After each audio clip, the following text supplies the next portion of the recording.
ಆತ್ಮೀಯರೇ, ಗುರಿಯನ್ನ ತಲುಪಬೇಕು ಅಂತ ಅಂದ್ರೆ ಅದಕ್ಕೆ ಒಂದು ಸ್ಪಷ್ಟವಾದಂತಹ ಮಾರ್ಗವಿರಬೇಕು.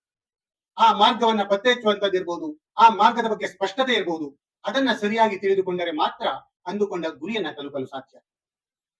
ಆ ಒಂದು ಮಾರ್ಗದತ್ತ ನಿರಂತರವಾಗಿ ನಡೀತಾ ಇರಬೇಕು. ಅದು ಸವಾಲಿನ ಕೆಲಸ. ನಾವು ಗುರಿಯ ಬಗ್ಗೆ ಕನಸು ಕಾಣ್ತೀವಿ, ಹಾಗೆ ಆ ದಾರಿಯ ಬಗ್ಗೆ ಎಷ್ಟೋ ಬಾರಿ ಯೋಚನೆ ಮಾಡ್ತೀವಿ. ಆದ್ರೆ ಅದರ ಬಗ್ಗೆ ಸರಿಯಾದ ಪ್ಲಾನ್ ಮಾಡ್ತೀವ? ಖಂಡಿತ ಇಲ್ಲ. ನಮ್ಮ ಗುರಿ ಏನೇ ಆಗಿರ್ಲಿ, ಡಾಕ್ಟರ್ ಆಗ್ಬೇಕು ಅಥವಾ ಕಲಾವಿದರಾಗಬೇಕು ಅಥವಾ ಒಂದು ಬಿಸ್ನೆಸ್ ಮ್ಯಾನ್ ಆಗ್ಬೇಕು ಅಥವಾ ಒಳ್ಳೆ ಮಾರ್ಕ್ಸ್ ತೆಗಿಬೇಕು, ಡಿಸ್ಟಿಂಕ್ಷನ್ ಬರಬೇಕು, ಫಸ್ಟ್ ರ್ಯಾಂಕ್ ಬರಬೇಕು, ಏನೇ ಇರಬಹುದು.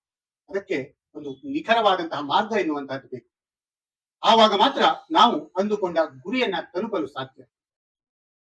ಯಾಕಂತಂದ್ರೆ ಒಂದು ನಿಖರವಾದಂತಹ ಮಾರ್ಗ ನಮ್ಮ ಜೀವನದ ದಿಕ್ಕನ್ನೇ ಬದಲಾಯಿಸಬಲ್ಲದು.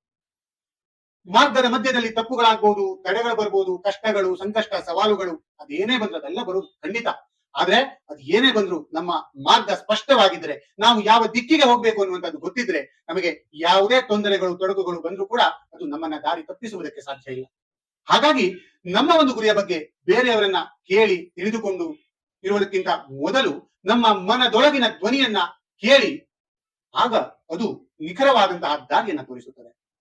ಪ್ರತಿನಿತ್ಯ ಅಫರ್ಮೇಶನ್, ಗೆಲುವು, ನಾನು ಗೆದ್ದಿದ್ದೇನೆ ಎನ್ನುವಂತದ್ದಿದ್ದಾಗ ಗೆಲುವು ನಮ್ಮದಾಗಲು ಸಾಧ್ಯ.